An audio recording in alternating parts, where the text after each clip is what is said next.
Welcome to the Organic Wine Podcast. I'm Adam Huss, coming to you from Los Angeles, California. Thanks so much for listening. The sponsor for this episode is Centralis Wine. Centralis is an ecological winery that I started to protect or benefit the environment and my community with every business and winemaking decision. I envision a wine world in which humans are the students and servants of the non-human world, regenerating and protecting the vitality of ecosystems and promoting the diversity of life through wines that uniquely and deliciously reflect local abundance. Centralis wines feature foraged prickly pears, urban perennial polyculture wine garden produced grapes and other fruit, gleanings from urban fruit trees, dry farmed century-old vines, and organic and biodynamic viticulture. If this sounds interesting to you, join our email list or wine club at centraliswine.com. That's CENTRALAS wine.com. My guest for this episode is Brian McClintic. For many people in the wine world, Brian needs no introduction. He's one of the co-stars of the Somm documentaries. I think there's 4 of them now, where we watch him go from being a young, ambitious lover of wine to becoming a master of Somm, and then his further evolution as a global wine expert. Then, perhaps even more significantly, off camera, Brian became disillusioned with his membership in the Court of Master Sommeliers and turned in his pin and resigned from the court. The development of his perspective on wine continues and continued through the projects and ideas he began exploring through his online wine club, Viticole, and its associated podcast. When Brian recently wrote a post on his Viticole blog titled Reimagining Terroir, which I highly recommend everyone read, I knew I wanted to get Brian on to talk about his new ideas. Brian presents a way to reimagine wine. He discusses how our climate issues are just a symptom of our disconnection from the natural world. He shares a vision where a diversity of wine ingredients leads to biodiversity in agriculture and makes our obsession with clearing forests and landscapes to plant a monoculture of non-native single variety plants seem absurd. We talk about blind tasting, terroir, and growing polyculture agroforestry that includes grapes with fruit trees and bushes and all kinds of plants. If you are ready for a new vision of wine, get ready for a ride of rethinking viticulture to remind us of our dependence on the natural world, reconnect and deepen our bond with nature, and be reminded of who is leading this dance.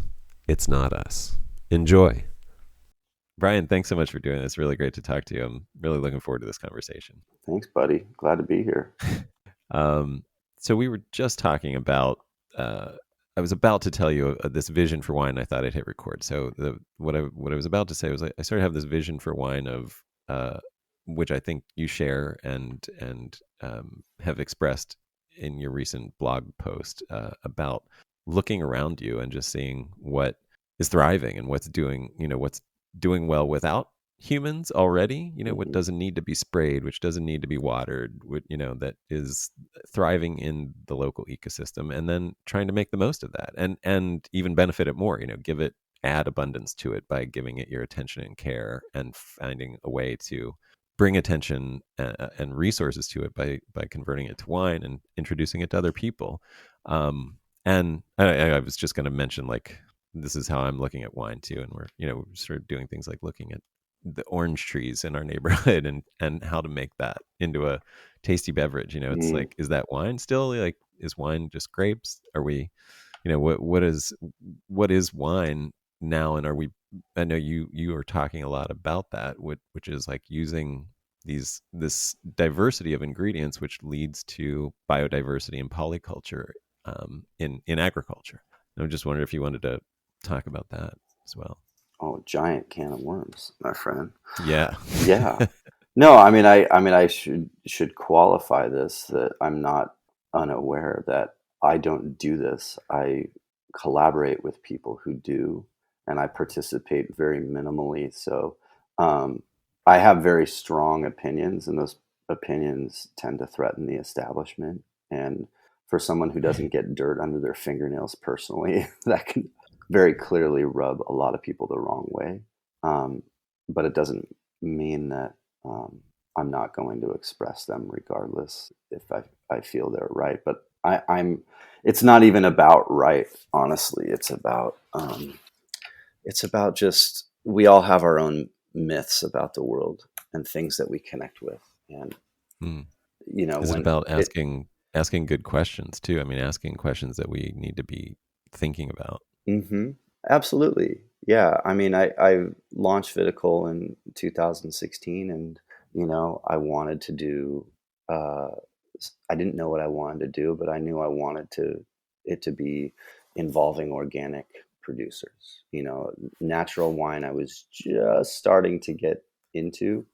Um, but that was important to me. And you talk to enough people who, at the time, um, are heavily involved in land and who have phenological records going back, and everybody was talking rather quietly about climate change. I mean, if you go back just to 6 years ago to 2016, there wasn't a lot of industry talk about climate change. The people who were talking about it were probably drowned out, and there weren't a lot of collective Mm. voices. And Yeah. so that was very eye-opening to me. I couldn't turn a blind eye to some of that. And so what that led to was, having conversations with Steve Mathias, and he's like, oh yeah, tilling soil is responsible for 20% of, like, it's responsible for heavily carbon emissions, and I'm like, whoa, really?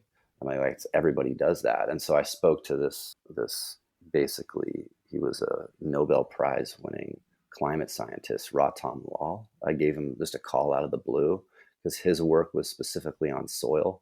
And I got connected with them through NASA, who I did a climate change podcast with. Yeah, Um, I listened to that. and Ratan Lal, he was like, yeah, it's basically 15 to 20% of carbon emissions are directly related to plowing.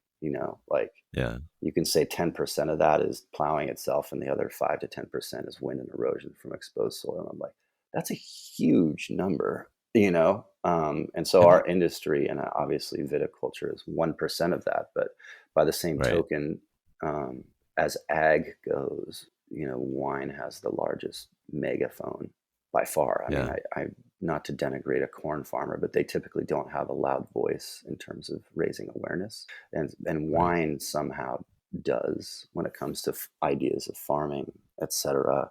Um, and so it dawned on me somewhere in 2017, 2018 that this could be a powerful medium for raising awareness. And then from there, just started to realize all the ways I wanted, Vitical to start changing. And then meeting producers like Garagista and Hayu, at Hayu especially, because I lived in the gorge right around the time the pandemic started. Um, just that was like really the first time I started tasting expressions of wine outside of grape, whether Right. it was just ciders or perry or mixed fruit bottlings. There's so few producers playing in that field. And I immediately liked the expressions. I loved how they tasted. And then it became an issue of, oh, wait a minute, there's bigger ideas here. Wine has this huge history of being a pharmacological product that for centuries and millennia, including beer, was some sort of infusion of fruit and herbs, etc.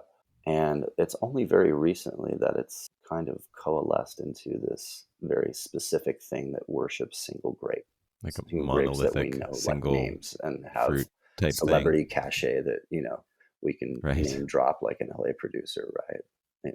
I'm a Right. Pinot guy, right? That Right. stuff. Right. And so, like, I started to realize that, um, well, if you're a farmer and you want to throw all your money into land and the market is calling for one grape, then that's exactly what you're going to plant. And you're Yep. going to clear land, and you're going to clear trees, and you're going to eradicate all the life that naturally exists in that ecosystem. And you're going to plant that one grape and do everything you can to keep that thing afloat. And usually that grape does not want to be there. And we know it doesn't want to be there because it'll die if you don't prop it up. And you know that Right. better than I do, right? Planting Yeah. Pinot in your backyard and then just watching Right. it die on its own, you know? It Yeah. was around this time that I got connected with Larry Korn, who had translated One Straw Revolution, which was a Uh, book that Fukuoka wrote, who's a kind of the pioneer of natural farming, also known as do nothing farming. And he went through, right. I think, similar trials that you went through in your time with playing in your backyard. Yeah. But that was a heavy influence on me.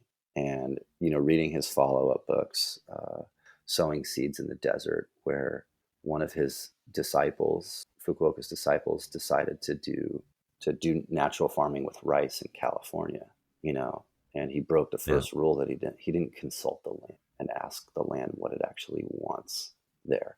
Rice in Shikoku Island and mandarin trees in Shikoku Island Mm, wanted to be there. Doesn't mean it wants mm, to be in California where there's barely any water, right? You right. you look around your landscape and you'll see kumquat trees, you'll see elderflower, you'll see Right. wild sage and mugwort, um, you'll see uh, pink peppercorn trees. Granted, they're Peruvian, but they don't need irrigation or Yeah. anything to be propped up. You'll see a lot of different things in the Southern California landscape that Yeah. don't require anything to exist there. They are essentially delicious weeds, right? And Right. these are the things we often take out of the system, the things that want to be there, the things that the land says should be there. And because of our cultural attachments and because of the market demand, we have to plant what consumers are brainwashed into wanting to do, right? And Yeah. I've been a part of that. I've been preaching that to since the beginning of Viticle, buying into this single grape idea, and then so moving away from it and convincing uh, my subscribers to come with me is a tricky task, and there's so few people in the world who are, Yeah. are doing this, but it's growing and changing. And so it's really nice to come across you and to hear about your situation with Centralis, because there are so many ideas to unpack with that, Yeah. The, you know. uh, Man, so thanks. it, Well, it it dawned on me like about a year and a half ago that my goal with Viticle is for the model in its current iteration as an online retail, essentially wine club.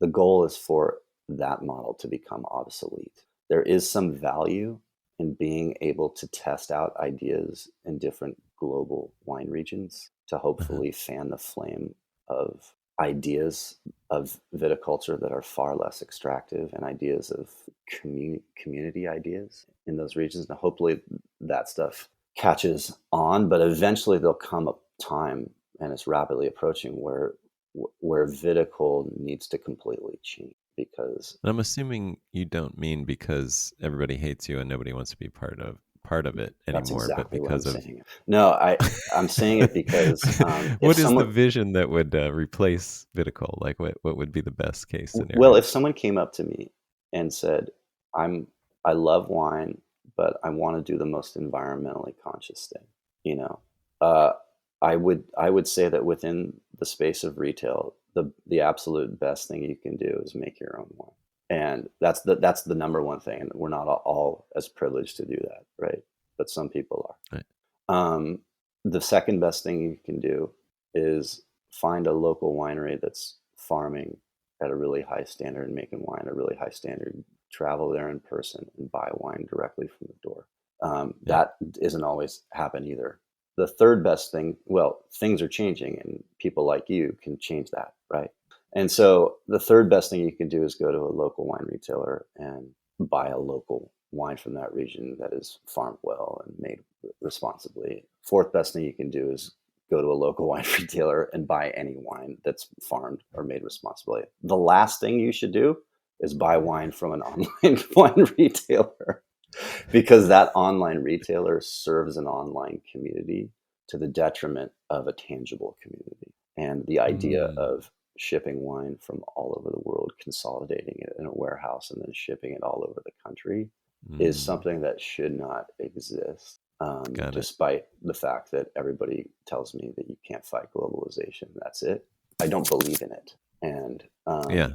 so for now, Viticole can do a lot of good raising awareness and being a megaphone, but eventually, when enough people are doing special things and there's enough local infrastructure around concepts of farming and wine expression that are less extractive, then viticole becomes obsolete and needs to change.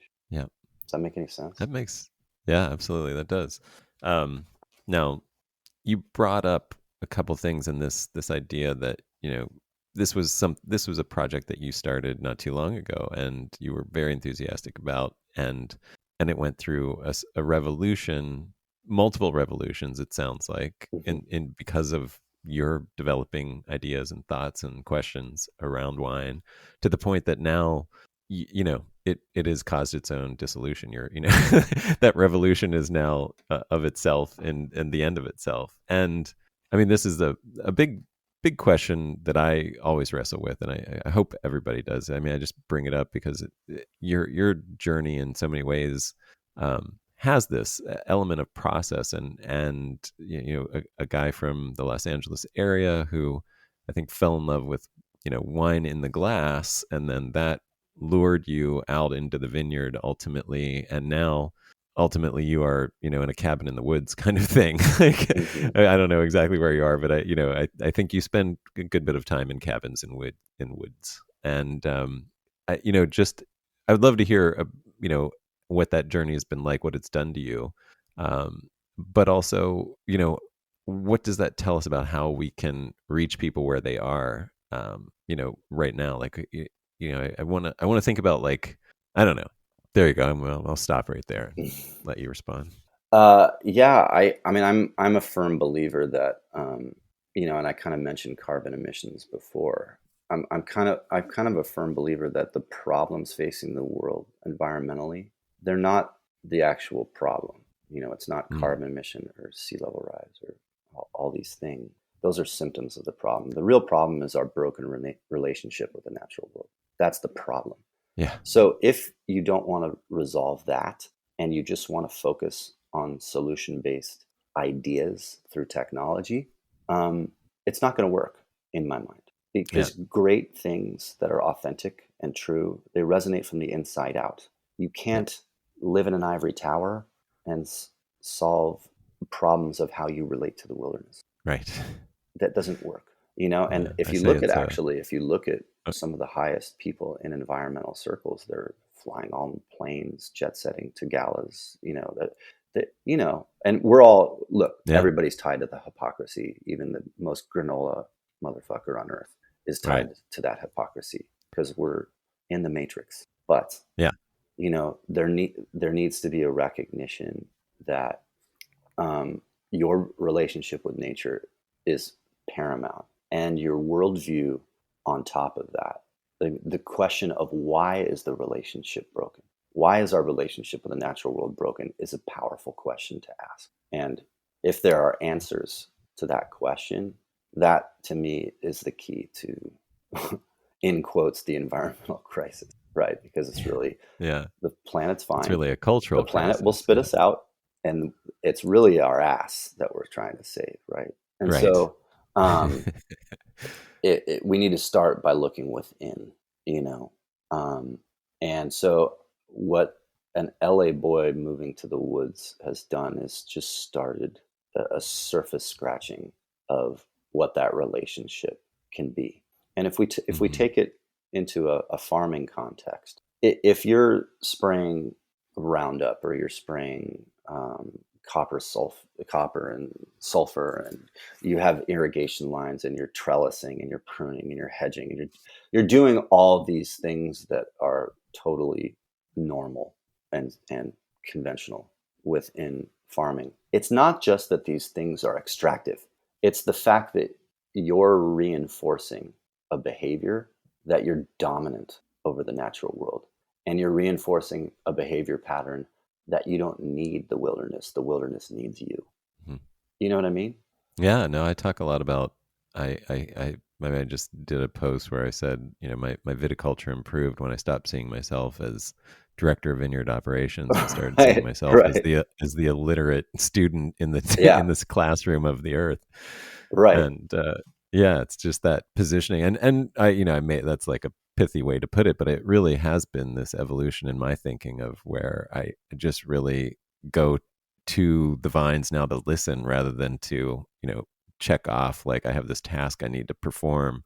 And, to see like I'm realizing how little I know, and what, and what I need to do is go and learn and listen and Hmm. be that observer and student of what's happening, rather than, Yeah, like, kind of the think I have dance the partner answers. idea, right? Who's leading the dance, Right. really? Yeah, You that was know? such a great analogy in your article, the music analogy, and like, right, Right. that is exactly it. Like the bumbling, never danced before. I'm gonna lead, and and we're dancing Yeah. the foxtrot, even Walking though up to it's the salsa greatest ballroom music. dancer of all time. I got this. And he's like, this is salsa music. What are you doing? That's how we plant crops, period. Yeah, We don't listen. So yeah, I mean that idea, um, but and it goes beyond that.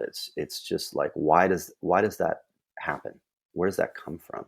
You know, and you look at all the things threatening the world, whether it's colonization, imperialist ideas, whether it's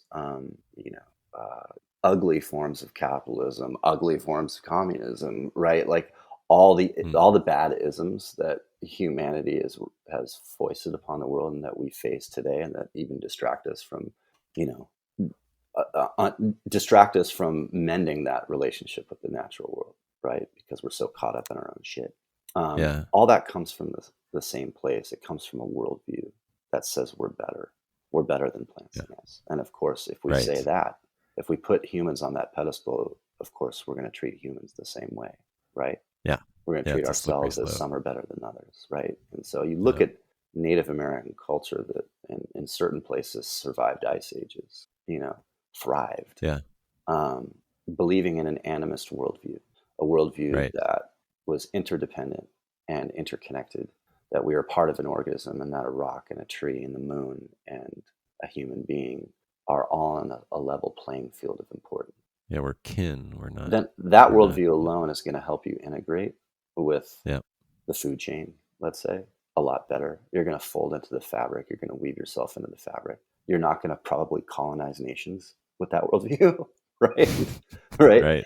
And you're going to grow food very differently. Native Americans would companion plant squash, corn, and beans together. And, Yeah, you know, colonial pilgrims who came over thought that was ridiculous that they weren't planting in single row crops, right. and of course single row crops just mimics the colonization. You're removing all life out of a system for one species and one crop to survive, which is exactly what colonists do. And so these constructs that we create, art imitates life, right? And it's the worldview behind that dictates what we do. And so just working on technologies to solve problems of the day without addressing not only our relationship with the natural world, but what creates that schism is pretty futile without addressing that issue. We need to go to like existential therapy, essentially. Yes. Yeah, which is, well, Which I'll I'm be a gonna lifelong participant exactly. Yeah, in we'll that all meditation. not And so never I mean, ending. the hooks are in with me. I don't even understand how to relate to the world. Look, I mean, just you start to realize how insidious it is. I'm talking to you with headphones through a laptop, right? Hmm. It's not only that, but I'm again like that farmer who has these extractive things. We exist so much in it with our human creation and those inventions, and it just Hmm. reinforces our dominance and isolates Hmm. us further, right? And so Yeah. how do we even unplug is a great question. How do we even get to that place? And the woods and the cabin has afforded me some of that, which is lovely. And not everybody can do that. Not everybody has the privilege to do that. It used to be that you were poor when you Yeah. did that. Now it's a privilege to You have do to that. be rich. Right. Yeah. Which Yeah. is You have to have sad. some level of wealth to be able to have that home in the country.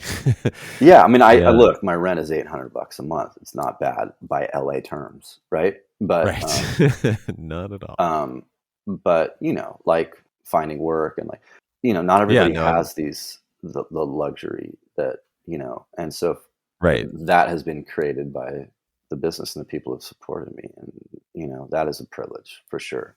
And so it's it's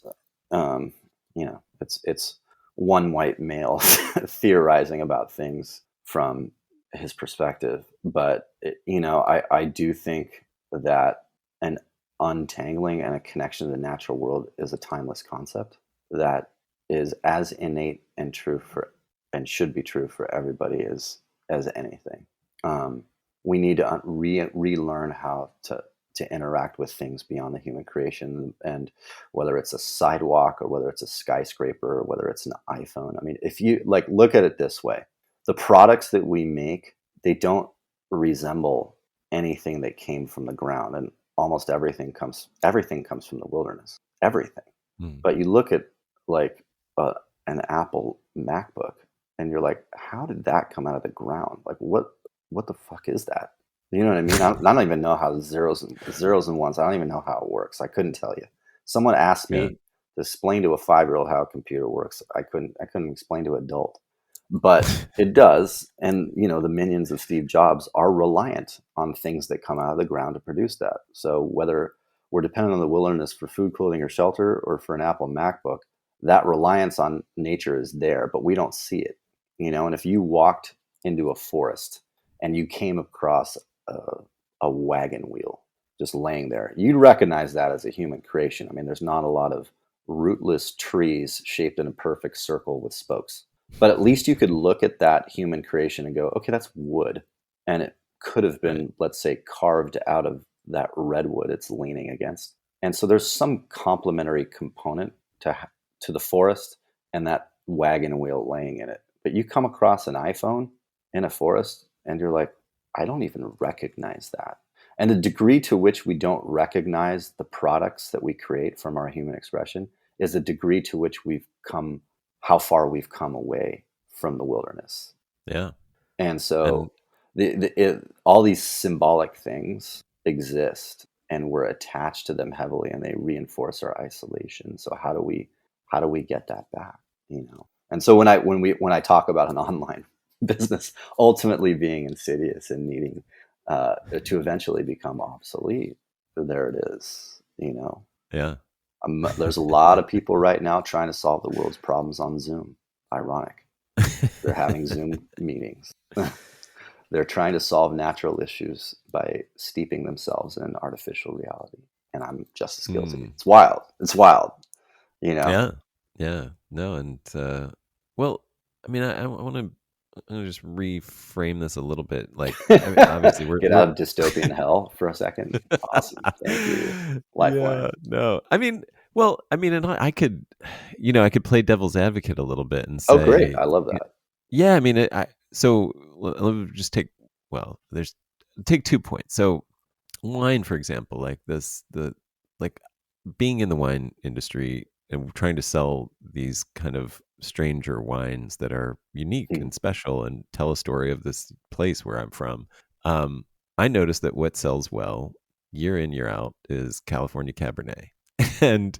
and for a certain price point, that tastes good, and look, I have nothing against it, right? Like I taste it and I'm like, oh, that's totally a tasty beverage, right? Like, and so I try to understand, like you and I clearly deeply think about these things. Wine has been this lens for us to ask these questions, to see these bigger problems and to grapple with them.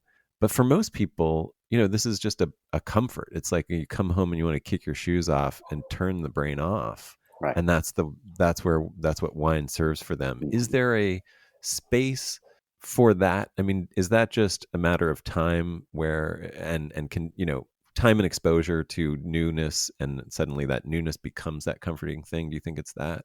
Well, I feel like I know too much. I mean, Me too.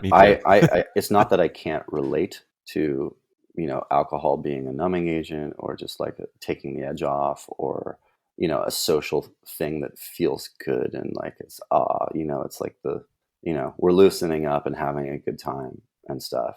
But you could definitely make a case that alcohol does more harm than good in that situation, because there's a lot of situations, and certainly a lot of people come to the industry to support their addictions and stuff, but yeah, and there's not. I suppose there's nothing innately wrong with that, but as someone who understands where things come from, and this is like a consumer issue. The more we depart from understanding how things were produced and made, because conveniences are being created for us and luxuries are being created for us. There's no one tracking on or or interest in tracking on. Well, what is this product I'm drinking? Yeah. What's in it? Just grapes, and beverages are like the last thing to, we think people are starting to think more about food because they have more of a relationship with it because they cook with it and they need it Yeah. to It's more survive. But immediate. beverages, for some reason, get a pass, especially Yeah. alcoholic, when it comes to like what's actually in it and Right. how land is bent and disfigured by what went into producing that bottle of wine. You know, Yeah. that I can't turn that off anymore because I spent 6 years walking through vineyards, seeing it, you know, Yeah. and then understanding that it's symptomatic of the same way we treat forests. And all of a sudden, forests don't look real anymore. They aren't. They're Christmas tree lots, the majority of them, Yeah. which was, Yeah. yeah, talked about as well. Like I can't get that out of my head anymore, you know. Yeah. And I'm not going to tell someone they're wrong for having a glass of Cabernet. I don't want anybody to feel guilty. But me personally, being steeped in the industry and having walked vineyards, I can't ignore that, Yeah. you know. And so when I start to say, well, how do we unwind atrocities committed on land, you know, um, I think some of the cultural attachments around being sold an idea that a glass of Cabernet is the jam, you know. Hmm. There was we can only go so far back in history. There was a time where Cabernet was probably a hand sell, and people were drinking Yeah. fortified wine Right. in Right. LA, right? Yeah. And I that was in agree. I vogue. think. And they're like the idea Yeah. of sweet wine. It wasn't until like GIs returned from World War II, who were drinking Bordeaux, that a Right. market was created. And it was a cult thing like natural wine was 10 years ago. That happened, and it took a while for people to Right. even embrace dry wine. We just don't remember that. And it wasn't that long ago. So, you know, there are some traditions that are short lived, some that should last forever, and some that should go. Right. And so Yeah.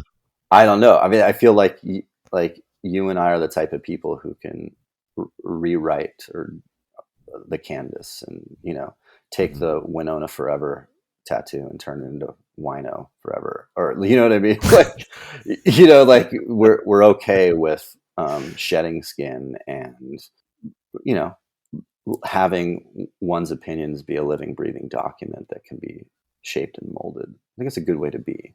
Um, I don't even know if that answers the question or not, but Yeah. No. I think. Yeah. You did. I think. I mean. I think what I hear you saying is, yeah. Like, if we look at this, really, the scale of time, and so many of the things that, I mean, that we deal with now, like, really, if you go back 200 years, they just didn't even exist. Like. I mean, maybe the root causes of them did, but yeah. the idea I mean, you of go back to the 40s, they didn't exist, really. right, Like, exactly. You're right. yeah. Um, yeah. So, and like, I mean, again, like you said, I just heard that about like a dry champagne, like a not sweet champagne. That was a hand sell, you know, like 40 years ago, in Mhm. California, and now there's everything. And I think, I mean, this could be a good transition into cider, but before that, I think I want to ask you about just, well, this sense of, I mean, so much of what I want to do is to recontextualize wine, because I think this whole industry, I mean, some of the things that we're up against doing what you and I do is an industry that is built on, this 100-point scale that evaluates wine solely Yeah. on its flavor without its context at all. Like, I mean, it could be grown with child labor and, filled with like a dozen different adulterating chemicals to alter its flavor, as long as that that reviewer thinks it's delicious. It can sell and people will buy into it, this Mhm. idea of this decontextualized thing. And I also, you have a unique position as somebody who's a master somm or former master somm, and blind tasting is such a huge part of that. And that again seems to exercise that muscle, which to me is like everything that you seem to be working towards now would erode the importance of that. And what do you think about that? About blind tasting. Yeah, specifically, I'd be curious to hear your thoughts for sure. Objection, leading the witness. Yeah. Yeah, no, I look, I really, I love the idea of honing your senses. And that was the first thing I noticed is that, wow, what blind Yes. tasting did for me was allow me to hone my instincts. Like I don't use my sense of smell. I don't think about it. Right. Mm. Um, Yeah. and it's, the human being can decipher 10,000 different smells. So that's the average human, not Yeah. a superhuman. That's an average human. So like, Right. if you want to figure out what that that Nebbiolo tastes like tar and roses, you're going to get there if you Yeah. create a vocabulary for it, right? Right. But over time, like I just it started to, I think, do more harm than good in terms of blinding people from, I don't know, more important aspects of, like the sommelier game and pulling a rabbit out of a hat. It doesn't do anything to further, like, it doesn't do anything to help your understanding of where that wine came from. Just because you're Yeah. smelling certain things, Yeah.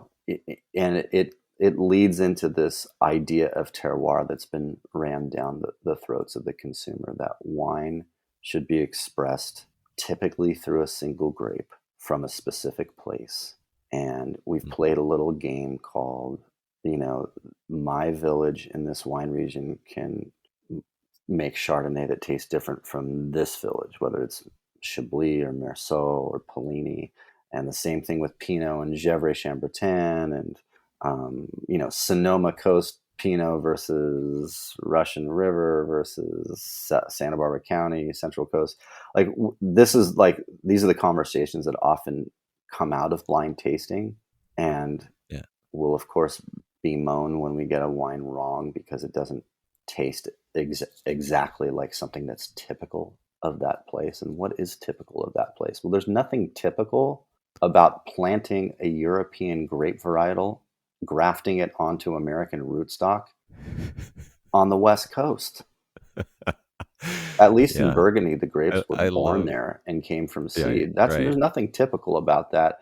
And you don't, you can't take an ecosystem and turn it into a Christmas tree lot of one grape on massive swaths of land over hillsides and remove all the forest from that area and then call that terroir. That's not Thank a you for saying that's not the that. snapshot of place that should be taken. Right. Right? The snapshot of place Right. should be taken is what is actually on that hillside naturally. And if you don't bring that to the glass, you aren't going to bring it to land. Yeah. How can you talk about terroir? And then you didn't even talk about irrigating. Like, I mean, we're talking about after planting that Christmas tree lot, then you have to pump water over it to keep it alive and to give it the Of right course you amount do. of whatever, like, yeah, yeah. And There's so, very few places, that can establish a vineyard dry farm now. It yeah, used to be in the gorge where I live, you could just put vines in the ground and not water them. You can't do that anymore to establish a vineyard. And in many places, yeah, you have to continue to irrigate to keep the vines alive. Well, that's a clear, clear example of dancing the foxtrot when you know, the salsa music's playing or the waltz. It's just yeah, the land is saying no, and we're saying right, yes.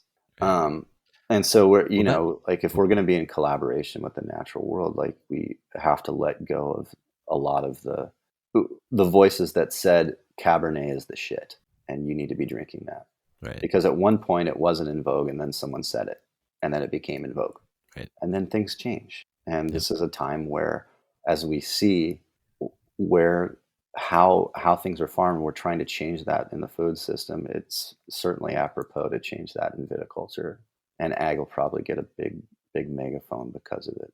You can go into the fraught history of biodynamics, but I will say, um, it didn't become a popular movement until wine got a hold of it. It was very culty.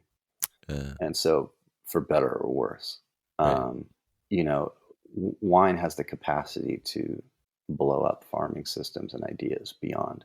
Um, it's a great conversation piece that way. Yeah. Well, and given this vision that you and I both share of looking at things that do well that don't need human input, other Yeah. than when we discover that they're doing well, we can actually even make them do better because we do have those skills. We are part of nature, and on our best days, we actually can benefit it by our actions. Um, that brings me to New York cider, and I think we both have a fondness for it, and the this Hmm. idea that cider or New England cider, I should say, Hmm. is something where these trees are growing wild without in the forest without any Hmm. input, and you can go just pick up the apples that fall and make amazing elixir from them. Yeah. Um, I'm I know I've heard you talk about the idea of combining grapes with fruit trees in Hmm. an ecosystem. I've looked into this a lot. I'm just wondering if you have some stuff, some knowledge you can share about that more on a technical side. Does that actually work? Can it work? Of course it Have you works. seen it working? Yes. And there's just Awesome. so like it's just gonna I know there's a I was lot of like having soil. I was having dinner with Nate from High U the other day, and him and Caitlin brought up a really good point that grape alone is actually the most limiting way from a sensory standpoint to express terroir. It's the lowest common Yeah, denominator. You're limiting yourself into how terroir can express itself, because there's all these yeah, other chess pieces. And just think about how you cook. If you have this dope chili oil, or if you have this like little yeah, preserved lemon that you had, or you had this, you can take maybe just rice to another dimension, right? yeah, Like, yeah. and for whatever reason, there's these guardrails that the best wine in the world has to just come from a grape, and typically one grape, one species off, and now it's, drilling down clones. It just gets more and more ridiculous. Right. But we just don't have a lot of experience. But at the same time, we ignore the things that we infuse in wine anyway. And what are those things, right? Like, first of all, let's just start with the grape itself. The big argument that a lot of people, not argument, but, artistic debate is whether to use stems or not. And some Right. people destem their grapes and other people use whole cluster. Well, you're throwing the grape stems in there and that imparts something. It changes the wine dramatically. But Right. because it's Right. part of the cluster, it gets a pass. Well, now you're Hmm. putting it in a vessel, most likely oak, even if it's neutral oak, that's an infusion.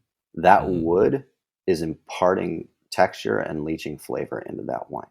But it's acceptable because it's been a vessel that's been around forever. All of a Hmm. sudden, you say the word wild sage or apples, and people cry foul. Forget for a Right. second that the herbs may be growing in the vineyard, and forget for a second that your barrel came from the Allier forest in France. Right. The herbs have more of a claim to terroir to being in that infusion than the barrel. Yep. And then you take, which is the majority of people who preach terroir. They're the ones most often spraying sulfur in the wine, fining with all sorts of wild different things. Some, Right. yeah, whether it's Yeah. bentonite or casein, milk protein, Yeah. the Gelatin. Yeah. industrial additives get far more insidious from there. Yeah. But those are infusions, and you're completely homogenizing and tweaking that. I've been through fining trials, and that would be considered like a low impact Right. additive in the world, and it changes the wine dramatically. Yeah. I've seen even a light cross flow filtration and watched it come out the other side. I'm like, whoa, that's a Yeah. different Where'd the color wine. go? You know what I Yeah. mean? Like Yeah. without having gone through that, I wouldn't know. But like, you're altering the wine heavily before it gets to the bottle, and you're gonna cry about an herb or an apple getting involved in the grape contrast. And here's where it gets interesting.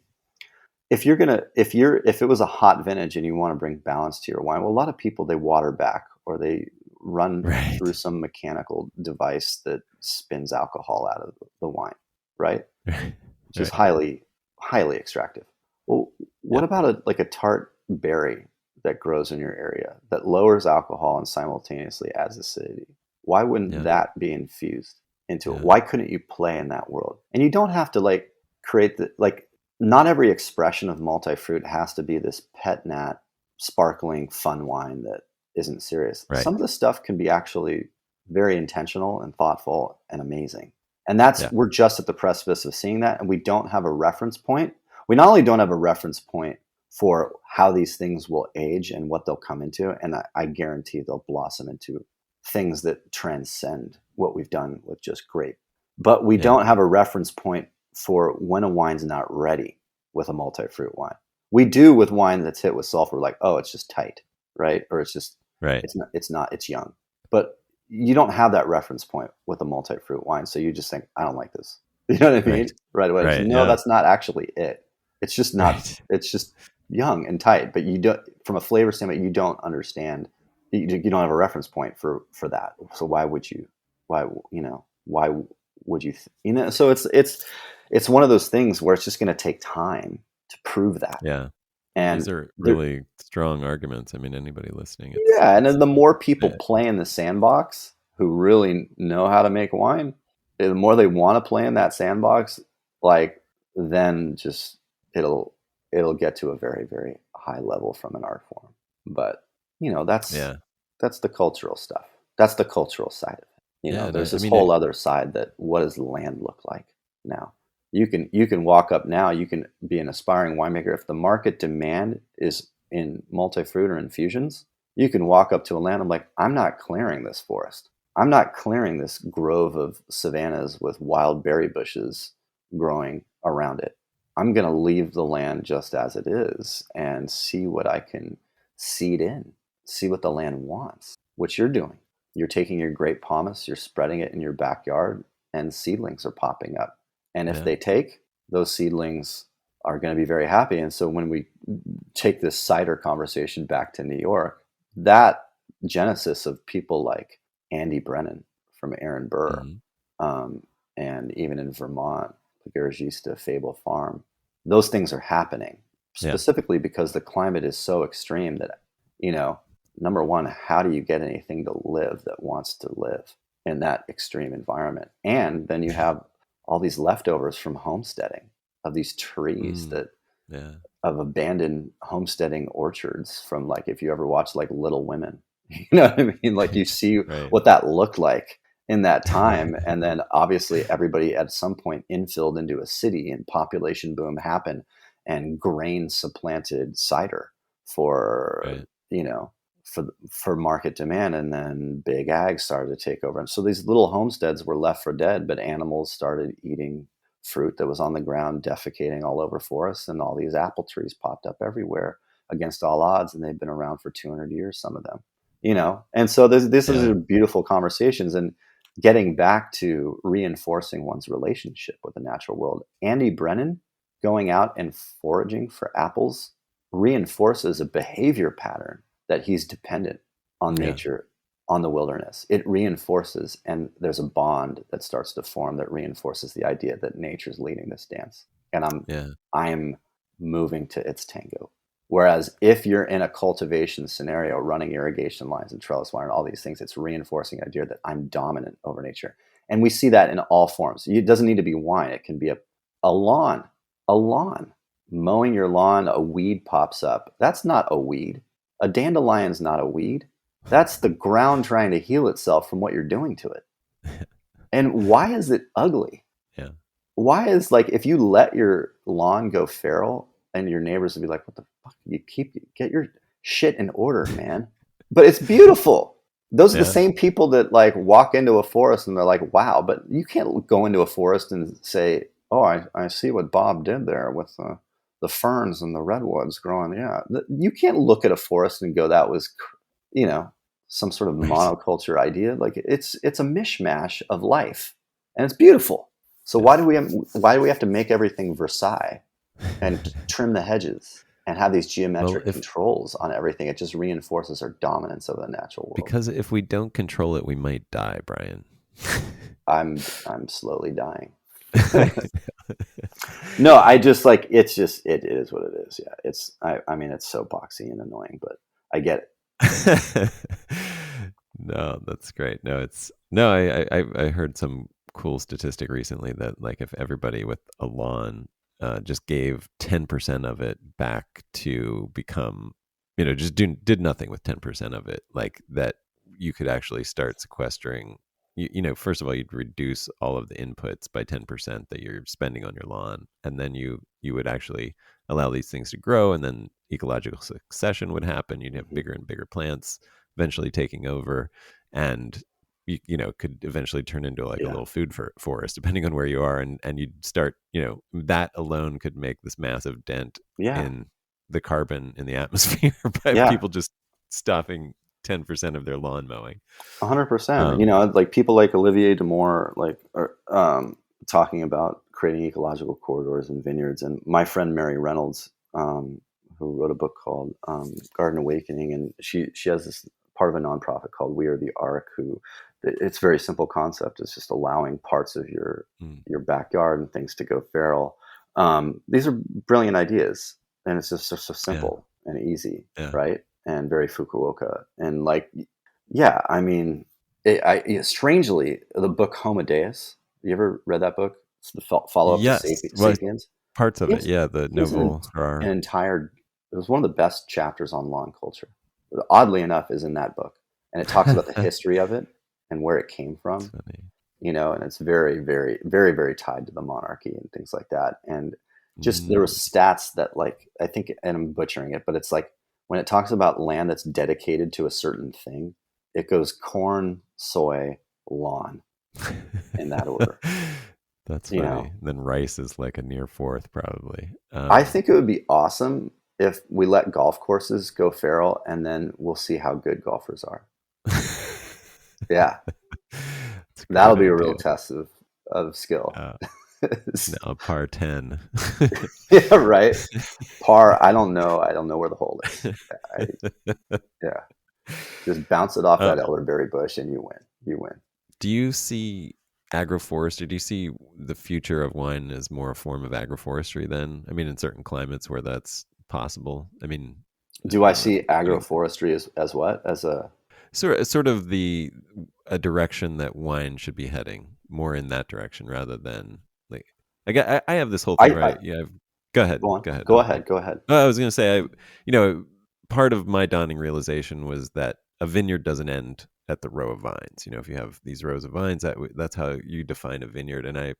And then I was like, well, actually, it's an ecosystem. I mean, there's soil microbiology, there's the surrounding there's the, anything that's in the vineyard that isn't vine is part of this ecosystem. But then it's even bigger than that. It's regional, and it includes human biology. I mean, our human cultures like are part of that. Our minds have this huge influence on the ecosystem that a vineyard that wine comes from. And so I guess just leading that down the path, for me at least, I see agroforestry is sort of the direction that my viticulture would head in, because it's Hmm. this more, it's more like a wine forest. Like we've built Hmm. this wine garden here in South Yeah. Central, but if I had a bigger palette on which to paint, or a bigger canvas on which to paint, it would be more of a wine forest. Yeah. I mean, if you look at wine, and it belongs in fungal soils. That's Hmm. that's where it natively belongs in. A fungal soil is where trees are, and it wraps around trees naturally. That's Yeah.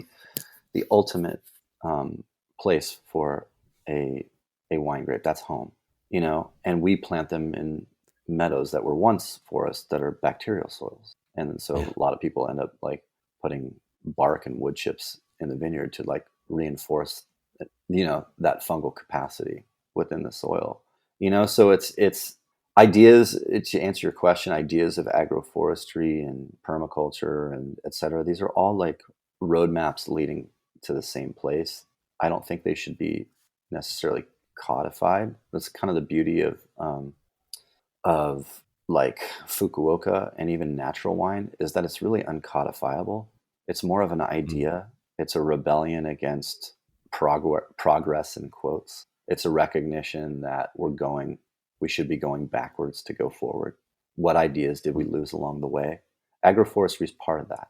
You know, it's the recognition that there are ideas of ways that things existed, including permaculture, that people understood in an era before us that we've wandered Right. away from. Yeah. And if Because we they were wander connected. backwards, it's like retracing our footsteps when you're lost in the woods. And the ironic thing about that is if you machete a path forward when you're lost in the woods, it's probably not going to go very well, right? The best thing you can do when you're lost is to go backwards. And I've been in that position, and then Yeah. you eventually retrace your footsteps far enough back to where you see, aha, okay, there's the trailhead. Got it. Right. I see where I went wrong. But what we do as a culture is we keep bushwhacking. And the ironic thing is we commend people for doing that, and we call it trailblazing. Isn't that funny? We call it that. Yeah. It is ironic that we call it that, and we're just losing ourselves deeper, And so agroforestry, these ideas are puzzle pieces of looking backward and seeing how we can retrace our steps. That's how I look at those things. So they should be dynamic. They shouldn't be static ideas, and they should be taken within the context of that larger idea and concept that hopefully people can meditate on as they start to work on their bond with the wilderness. Now, I'm still stuck in the trees. I'm still stuck with the Everybody vines in the is. trees. Everybody is. Do you, technically speaking, the people that are doing this, that are growing vines on trees, for example, I mean, the obvious reasons for why we stop doing that is you have competition for light, so you're going to have more uneven ripening, things like that. Harvesting is a real bitch. How are these solved in the instances that you've seen? Also, like, how do you protect them from birds? Like, if you have a nice row of vines, you can put up bird netting, and then you don't lose your crop. But let's say you've got tons of grapes hanging in vines, and all of a sudden a flock of birds fly in. Resilience is created by diversity, and so it Uh-huh. shouldn't be just one crop, right? Like, Yeah. you have multiple crops, and so birds might get one thing, but they won't get another thing, and disease might get one thing, but it won't get another thing. So as long as you have stack yields in a system of various things, so like grapevines wrapping around pear trees and berry bushes, you know what I mean? Like, all of a Yeah. sudden there's elements to pull from, and it might be a bad vintage for apples, but a great vintage for something else, right? Right. And Yeah. so the more diversity is created in an area, not only are you replicating truth, but you're making your system more resilient, and you'll have more, you're diversifying your portfolio, essentially. Again, you're more on the inside than I am with this stuff. And that's the beautiful exploration, right? I talk to a Yeah. lot of people. I see a lot of things, but I Yeah. haven't done it myself. I want to. I haven't been able Is to there get into a land situation. are, But uneven ripening in and of itself is not necessarily a bad thing. no. It's Yeah. interesting with field blends, of grapes that are Right. interplanted and vines that are interplanted. A certain grape might be underripe, but you harvest collectively. But the actual wine itself just gets there because some things are overripe, some things are just right, and some things are underripe. And that actually creates complexity, and it just works. Yeah. So, Off in balance. Yeah. yeah. And so worrying about the yield of one crop and focusing on that, it to me is a limited outlook, because it Right. shouldn't be one Well, crop in a system. but what if you have to business plan? What if you have to survive off of that? What if that's your income? Well, that's why we're trying to change the market demand. Yeah. And that's Yeah. that just is a rally cry for why expressions beyond grape alone, we need to create a market for that. It doesn't exist, but it'll change. It's changing. Yeah. It's interesting. I spoke to a Barolo producer today. Now in Barolo, he said that legally, if I infuse oranges or cherries or whatever into Nebbiolo, it's going to be an aromatized wine.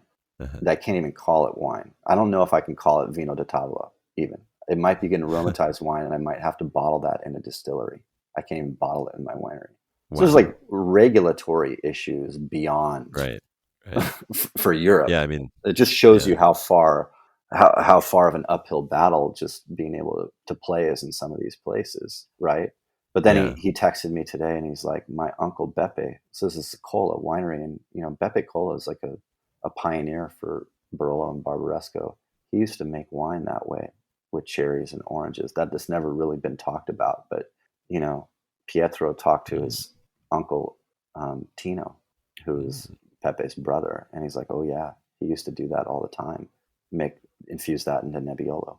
And I'm like, Oh, wow. that was and that dude died in 2019 at 88. So like, there is a history of playing in this sandbox that is Yeah. not that far ago, but we forgot. It's far enough that we've forgotten that world, but Yeah.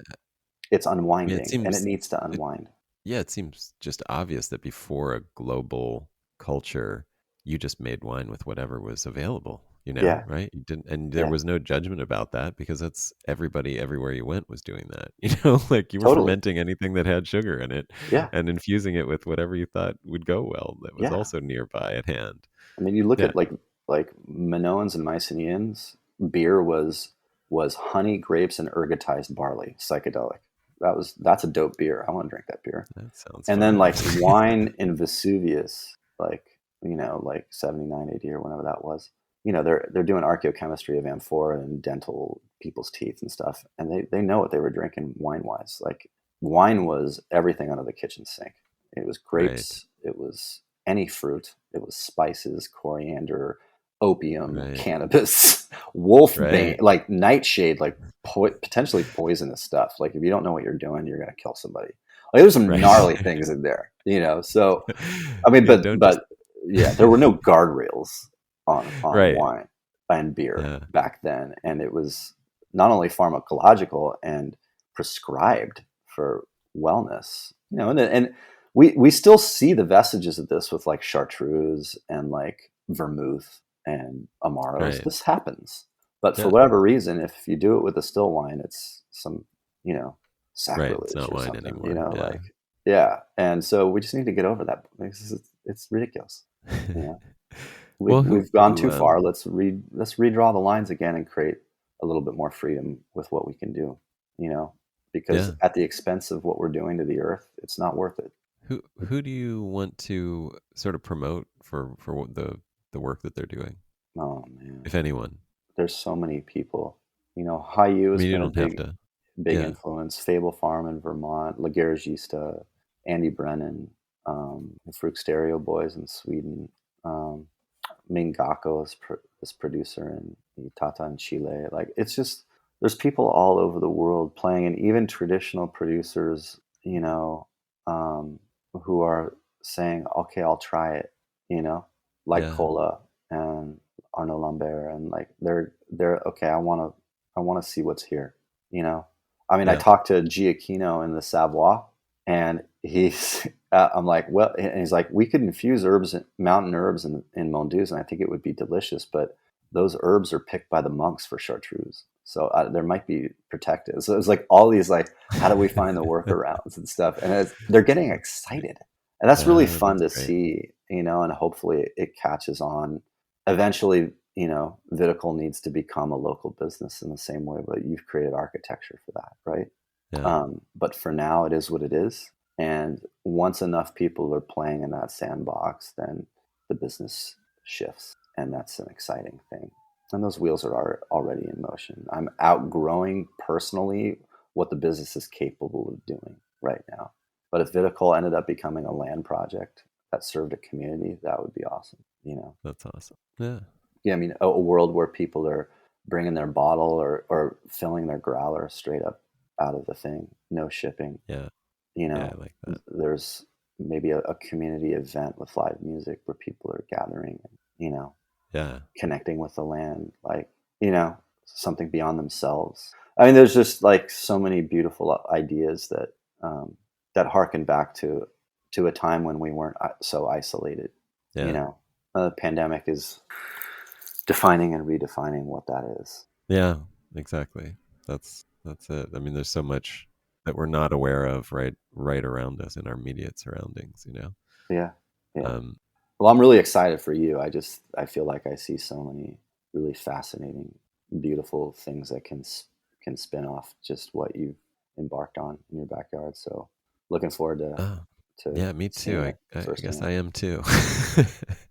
I mean, thanks for having this conversation. I want to wrap this up so I can, let you go. But anything you want to say about, where people should check you out or learn more or get Oh, involved or um, yeah. I anything? mean, viticalwine.com, VITICOLE wine.com. We do a few podcasts every now and then when I can get my ass somewhere. and then and Yeah, there's actually some juicy edit. ones on there, some good ones. But and I also as Adam mentioned, write a blog from time, which is mostly me ranting like I did today. So if you don't like any of that, you're definitely not going to like the articles. But yeah, and then you can, of course, if you want to participate in the club and see what all these weird wacky wines are about, there's a sign up page there. And then you could follow us on social media, which I'm slowly weaning myself off of. Yeah, me too. Me. I enjoy reading your stuff, and I've really enjoyed talking to you, Brian. Thanks. Oh, thank you so much. Thanks for having me, man. Yeah, it's been a pleasure. Thanks so much for listening. I really hope you enjoyed this as much as I did. And if you did, please do leave a review for the Organic Wine Podcast. It helps a lot, and we want to get the word out to as many people as we can, which your review will help do. Thanks so much.